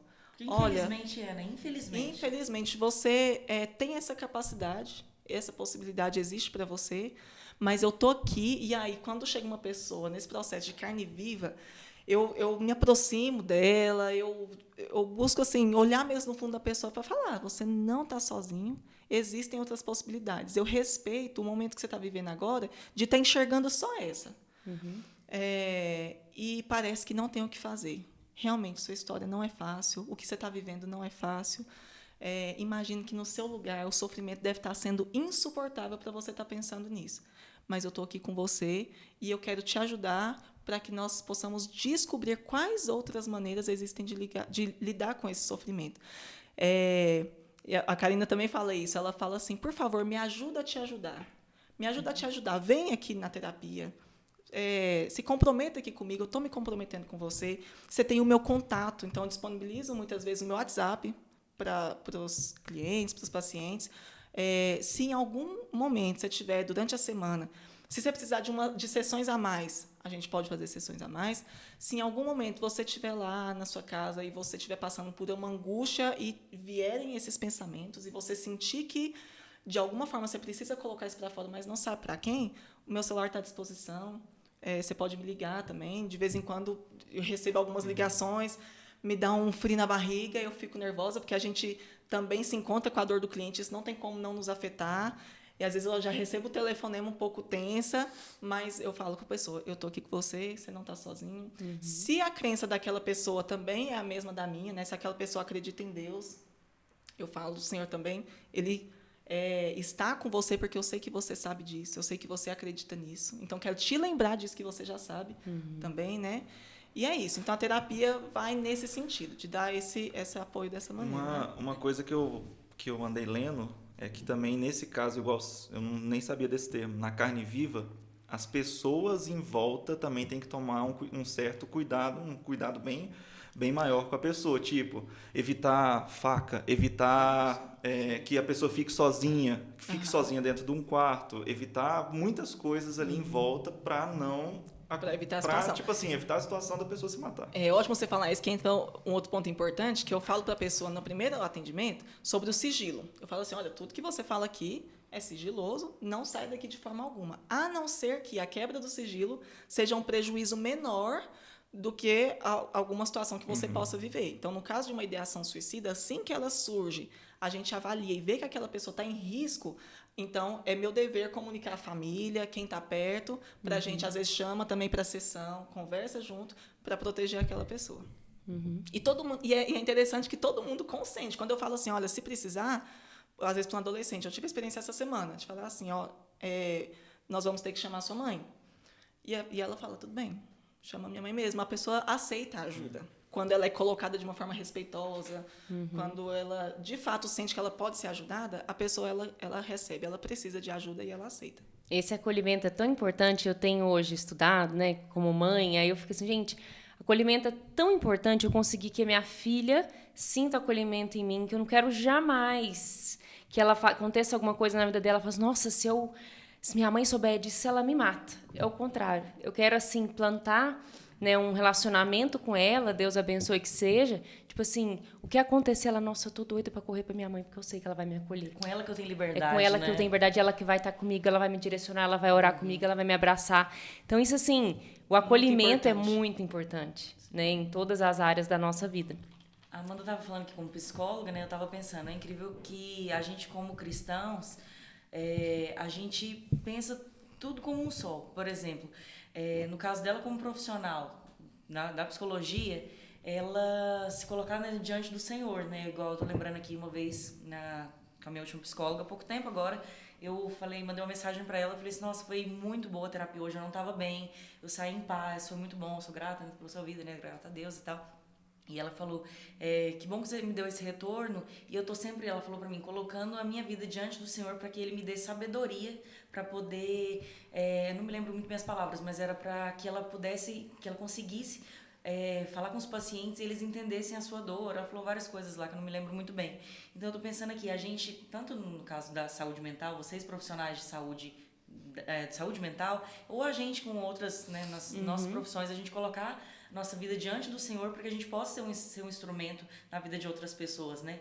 E igual o trabalho de vocês, psicólogo, psiquiatra, é tão importante que, assim, é Deus usando vocês, né? Para abençoar outras vidas, tendo sabedoria, através do conhecimento que vocês tiveram no decorrer dos estudos, que Ele dê sabedoria, né? Para poder ajudar tantas pessoas no momento de dor que ela vive. Amém. É isso. Isso é uma bênção, né? A gente entender, Deus deixou os médicos, para com esse preconceito. Sim. Deus deixou o psicólogo, Deus deixou a medicação, Deus deixou o Graças conhecimento. a Deus. E graças a Deus a gente tem que saber aceitar, saber entender. E dentro disso eu vi um relato do pastor Bill Johnson, não sei se vocês conhecem, pastor sênior lá da Bethel Church, lá nos Estados Unidos. E ele fez uma reportagem, né? Ele perdeu a esposa, 49 anos de casado, de câncer. E é engraçado, e você vê que é um servo de Deus e tudo. Alguns comentários que ele faz, assim, e é muito parecido com o que, graças a Deus, a gente tem, né, aqui de conhecimento de Deus e tudo, e que eu queria que a gente comentasse. Então, eu vou falando aqui alguns pedaços da entrevista e vocês fiquem à vontade para poder estar comentando. Eu conheci esse pastor, na verdade, uma frase dele muito conhecida que é assim: para você experimentar a paz que excede o entendimento, né, que é aquele texto lá de Filipenses, você precisa abrir mão do direito de entender. Então, muitas vezes a gente não vai entender, né? Mas a paz, que aquilo Cristo pode dar uma paz, né? Então, eu conheci ele dessa frase, depois eu fui atrás para conhecer da história dele. E é engraçado que ele fala assim: tive dúvidas, dor, confusão e uma luta geral com minha fé. Ele confessa. Mas entendi que na eternidade não há dor, nem confusão ou arrependimento. E ele enxuga todas as lágrimas. E ele fala sobre como Deus, é outra frase dele, como Deus usa a dor para nos curar e confortar enquanto nos aproxima dele. Então, nesse processo de dor, né, a gente encontra Deus. Você pode encontrar Deus no seu processo de dor, se você buscar Ele, buscar conhecê-lo. Então, como é que é uma mesa assim? Eu passei por um processo de aborto espontâneo ano passado, foi um processo muito difícil. Mas eu encontrei o Senhor no meio da minha dor. Então, a gente encontra, é possível o Senhor falar assim: eu estou aqui presente. Né? Então, você buscar em Deus a força, porque sem o Senhor a gente não vence. Sim. Então, a todos, médicos, psicólogos, mas nós que cremos no Senhor, Ele está presente, né? O texto que a gente separou aqui: e eu estarei convosco todos os dias. Então, a gente saber que é um Deus presente, Ele está todo dia, está com dia na terapia, Ele está com você no seu trabalho, Ele está com você naquela... Deus presente, né? Isso é lindo, a gente verificar isso, né? E viver isso daí. Alguém quer comentar desse pedacinho da entrevista dele? Vou falar um outro pedaço que eu achei muito interessante, que a gente falou muito, a questão de negação. Ele pôs assim, ó: viver em negação me afasta da jornada necessária, que traz tanto o encontro com Deus, que me transforma, quanto a cura do meu coração, que torna uma manhã desejável. A verdadeira fé não nega a existência de um problema. Em vez disso, a fé real nega ao problema um lugar de influência. As dificuldades da vida não têm o direito de nos redefinir ou nos direcionar. Todos temos dificuldade. E disse tudo, né? Né? Então, assim, se eu ficar negando, né? Ou se não, igual eu que não sou psicólogo, se alguém falar assim: nossa, eu estou pensando em suicidar, né, para mim. O primeiro pensamento é assim: não, misericórdia, fala isso não, né? Porque eu sou leiga, eu sou totalmente assim. E aí é muito interessante você ver um posicionamento de um psicólogo. Não, peraí, realmente é uma saída. Mas não é essa, assim. Existem outros. Então, por isso que é interessante, assim, cada um no seu lugar, né? Cada um nessa área mesmo, entendendo. Sim. E ele falando da negação aqui, é né? Porque muitas vezes, para nós, é muito difícil suportar a dor do outro. A gente tá o tempo todo querendo tirar o outro da dor dele. Sim. A gente não dá conta de ficar com alguém que está sofrendo. Não, calma, enxuga. Até na psicologia, eu tenho um costume que eu aprendi com alguns professores que eu tenho como referência, de não ficar oferecendo lenço. Cada terapeuta faz de um jeito, não tem problema, isso não é uma regra. Mas não ficar oferecendo lenço, tipo assim, enxuga essa lágrima aí, para de chorar. De não dar de não passar essa mensagem de alguma forma, né? Não que sempre represente isso. Mas eu deixo o lencinho lá em cima, na mesa, ao alcance da pessoa, e se a pessoa começa a chorar, eu permaneço. Se ela quiser, ela pode pegar o lenço, ou se ela quiser, lágrima e vai escorrendo. E eu tenho alguns, assim, que eles vão chorando e nem a mão passa, assim, e vai escorrendo e vai acumulando, chega até... E é isso, esse espaço para sentir, para sofrer. A gente tem dificuldade disso, a criança tá chorando, não, pronto, passou, acabou, não, nem doeu, né? Às vezes caiu, né? Foi não, nada. nem doeu, não foi nada, para de chorar, pronto. Não deixar ele sentir, né? Sentir Isso, aquilo. como se a dor do outro incomodasse a gente. Na verdade, parece que é isso, né? A dor do outro incomoda, então a gente não dá conta de ficar e falar assim, não, eu tô aqui com você na sua dor do jeitinho que ela é. Deixa eu ficar aqui. É incrível que a Amanda comentando que na psicologia, no consultório, ela vai participar da dor do outro, né? E tem um pastor muito bom que a gente gosta muito, que ele fala assim que o lema da igreja nunca deve ser venha para a igreja que você vai parar de sofrer, mas deveria ser venha para a igreja para você sofrer mais, porque você vai participar da dor, do sofrimento das pessoas. Ele fala que além de sofrer a sua dor, você vai começar a sofrer a dos Sofrer a outros dos também, outros. né? Você vai pegar também a dor do outro e dividir um pouquinho aquilo ali, Então, então você vai sofrer mais ainda. A igreja deveria ser esse lugar que a gente vem, todos aqui somos amigos e a gente deveria participar da dor um do outro constantemente e a gente se ajudar em Cristo para a gente superar o nosso sofrimento, né? Então, eu acho que a igreja ela tem que... Muitas igrejas têm essa questão de participar da dor, mas a gente, como igreja, não só a Koinonia, mas igreja em geral, buscar participar da dor do outro. A gente ser uma igreja que busca entender o sofrimento do outro e participar junto um com o outro. Assim. Porque sofrer é do humano, né? Todo mundo vai sofrer. E você falando isso, eu fiquei pensando, por exemplo, como que deve ser para os pastores. Porque pastor não pode sofrer. Pastor não pode passar por problema, não pode passar dificuldade. Inclusive, já foi citado aqui o tema da CEPAL desse ano, né? Então, suportar a dor do outro já é difícil. Agora, imaginar que o meu pastor pode estar sofrendo, isso até me desestabiliza. Né? Porque se ele estivesse no nível... como se ele já estivesse no nível que ele não pudesse sofrer mais. Então, a gente precisa entender isso, que é uma coisa tão básica, mas que a gente ainda não entendeu direito. O ser humano sofre. Enquanto a gente estiver aqui, vai ter aflição. Enquanto Seja estiver aqui, vai que ter for, aflição. doença, Só seja complementando, o o tema da CEPAL foi, como falar ali completo, né? Relacionamento, descanso e cuidado, que é um evento para pastores. Eles precisam disso também. Inclusive, né? há um tempo atrás, foi muito chamado a atenção para o índice de suicídio entre pastores, né? De líderes, porque é aquela pessoa que ela cuida de todo mundo, mas quem cuida do pastor? Quem cuida do cuidador, né? Então, eles precisam também. Isso até é algo para nós, para a nossa igreja e para todas as igrejas, né? De que maneira que a gente também, enfim, tem pensado sobre isso, sobre tem pastor que não tem direito de tirar férias, né? Por exemplo, não pode descansar. Ele tem que estar à disposição para dar conta do sofrimento de todo mundo. E quem que dá conta do dele? Que horas que ele descansa, né? E aí, voltando dentro disso, nessa entrevista, a parte de reconhecimento da dor, reconhecendo a dor, ele fala assim, estranhamente, reconhecer a dor costuma ser o caminho que nos leva à nossa maior promoção. Eu reconhecer, tá doendo, tá ruim, tá difícil. Então, você começa... É o autoconhecimento, né? Que a gente já falou assim. Então, reconhecer, eu estou ansiosa, tá fora, esse treino não tá bem. Então, eu reconheço, eu estou caminhando já para um caminho de cura, de como é que daqui para frente eu reconheci. O que eu vou fazer em relação disso? Eu vou negar? Não, misericórdia. Não sou ansiosa, não. Misericórdia, isso não é comigo. Não, mas peraí. O que eu vou fazer a respeito disso? Senhor, me direciona. Qual que é o caminho? Me mostra um médico legal. Me mostra aí uma psicóloga legal. Senhor, me dê força para ir para a igreja. Me dê força para ler a tua palavra. Né? Então, é todo um caminho, né? E que tem parte desse reconhecimento, né? Também. E aí ele fala assim, entregar a Deus o nosso louvor em meio ao luto não remove automaticamente a dor, mas é o primeiro passo para a cura da alma. Eu não venho diante dele para fazer orações que soam religiosas. Também não oro para preencher uma cota ou para me sentir melhor em relação à minha espiritualidade.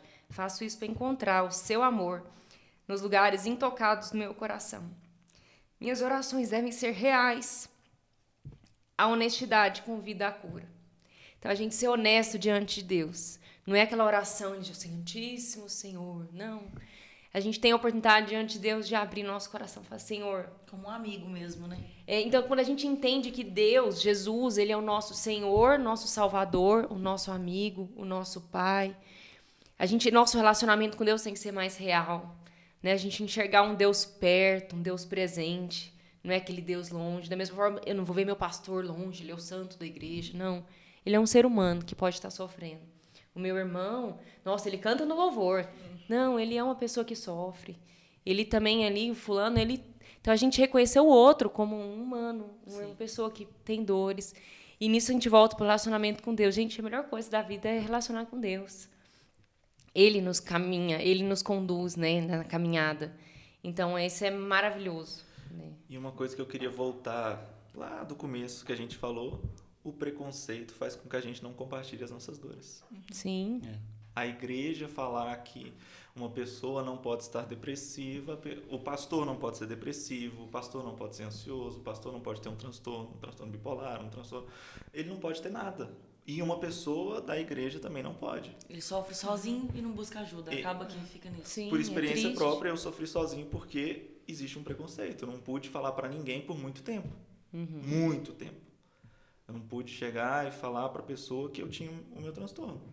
Então, voltando, o preconceito, e até na leitura sobre o Setembro Amarelo, o preconceito é uma das maiores causas do suicídio. Porque a pessoa não compartilha, a pessoa não compartilha a dor e ninguém pode ajudar. Tipo, se eu não chegar para você e falar que eu tô mal, você vai viver normal. Você não vai se importar comigo.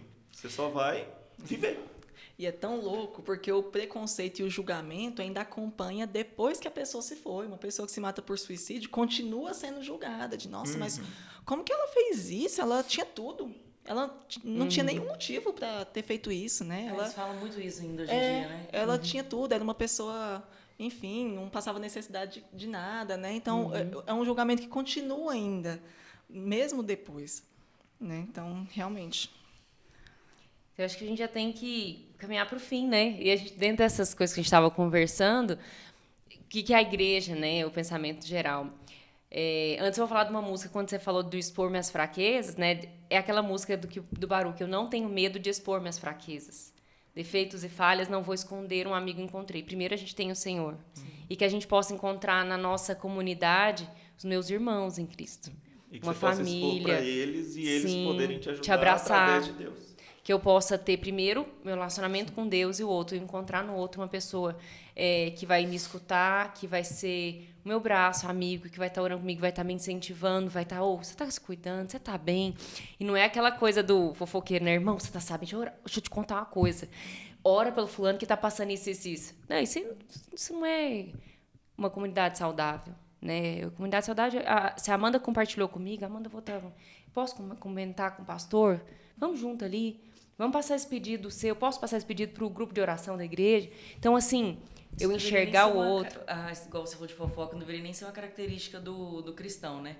E, desculpa te interromper, porque eu acabei Não, mas pode falar que a gente esquece, é assim mesmo. Já passamos por uma situação difícil, e eu me lembro que eu comentei, agora estou na dúvida, alguém lá de casa, não sei se foi a Ludmila ou minha mãe, tanto que isso eu falo com alegria e com gratidão a Deus, tanto que na nossa comunidade, na nossa igreja, digo, na Koinonia, na situação difícil que a gente passou, a gente conseguiu encontrar pessoas que diferenciadas, cristãos diferenciados, que não foi como, infelizmente, tem muitos locais, muitas igrejas, muitas vezes, que, igual você comentou aí isso aqui, o fulano tá passando por isso, acaba sendo uma fofoca, não é nem um acolhimento, um amor, uma empatia.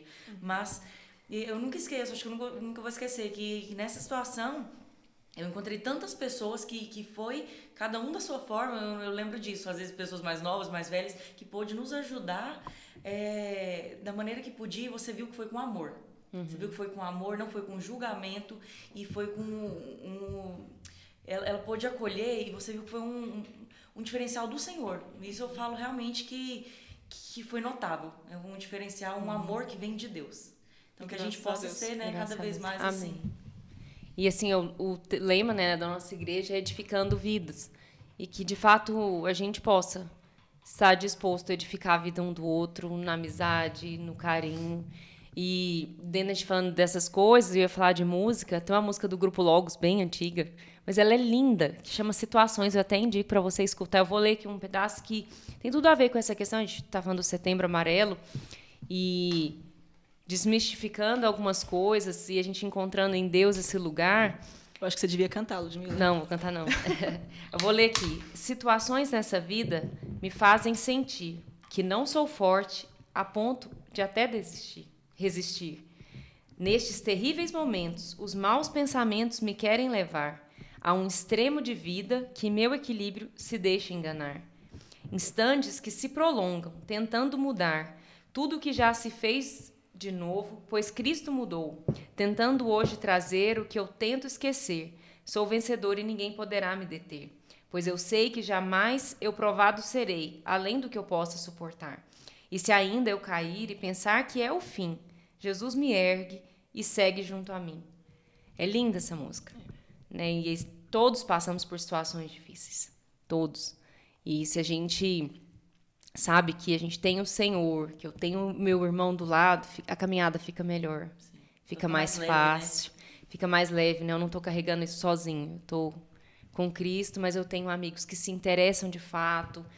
Se eu vejo um pensamento mal, eu tenho aquela pessoa que eu posso confiar, que ela não vai me julgar, ela vai me entender, vai me acolher, né? E eu tenho um versículo para deixar que fala muito disso. Não fala diretamente da nossa amizade, mas da confiança em Jesus.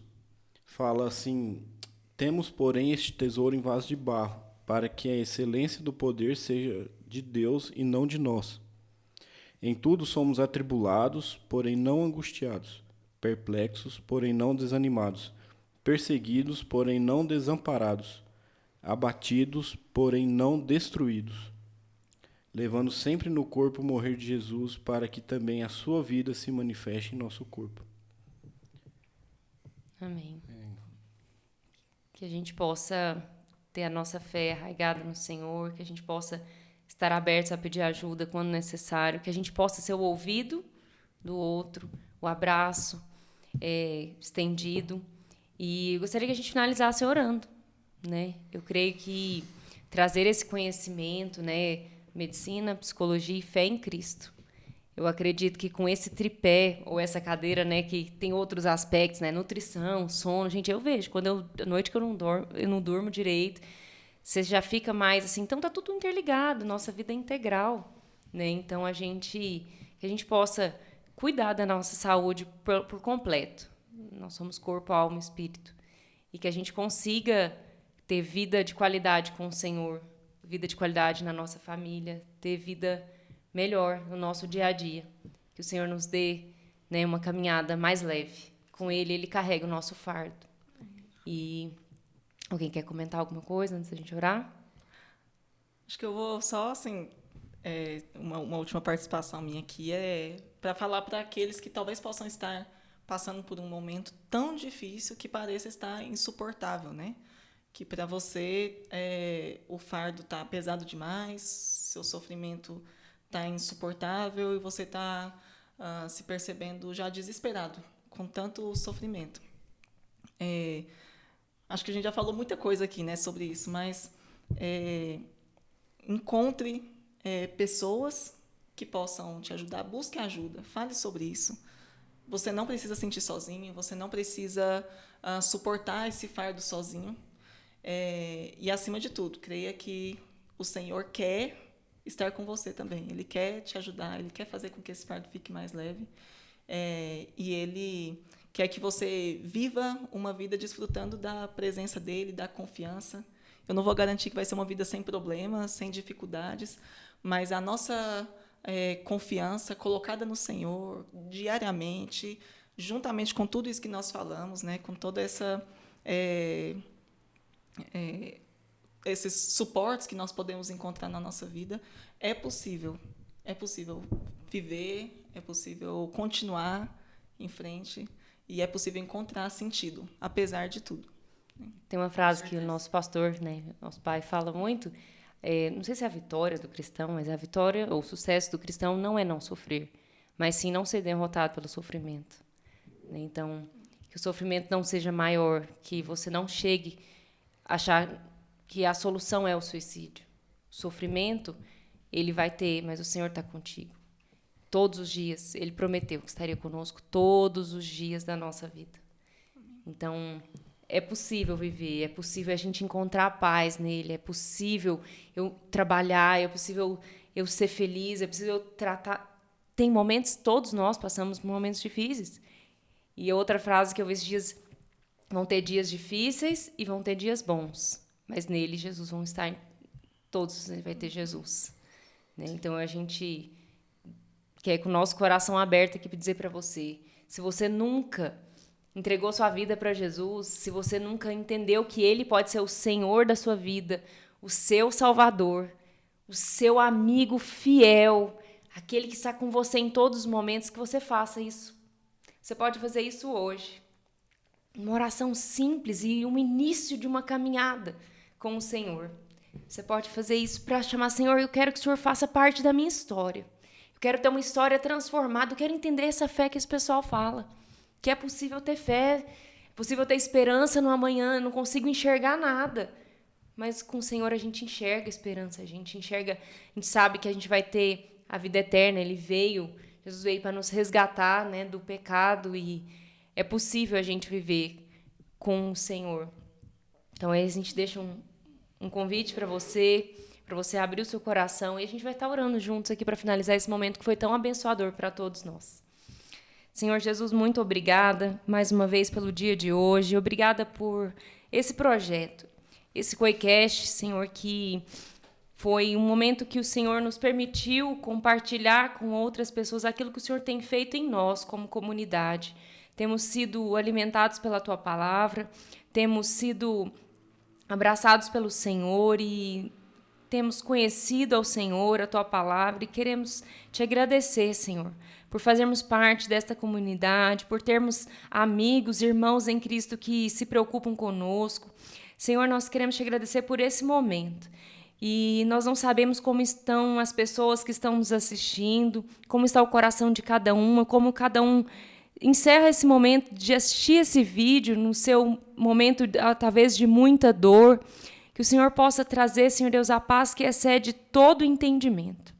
Que a pessoa encontre no Senhor esperança para o amanhã, uma esperança de que a sua vida pode ter mais qualidade e que o Senhor venha estar conduzindo cada um, Senhor Deus, no seu dia a dia, que a pessoa possa tomar coragem, às vezes, de buscar um tratamento, de buscar ajuda e que possa ser também o ombro estendido, possa ser o ouvido aberto, o abraço amigo, Senhor. Nos ajuda, Senhor, a sermos conforme a Tua vontade, de fazermos aquilo que agrada o Teu coração, de enxergar no outro, Senhor Deus, alguém que precisa de ajuda, ou que nós sejamos abertos também a pedir ajuda, e que o Senhor esteja conosco todos os dias nessa caminhada, Senhor Deus. Muito obrigada, Senhor. Nós Te louvamos e Te agradecemos por esse momento.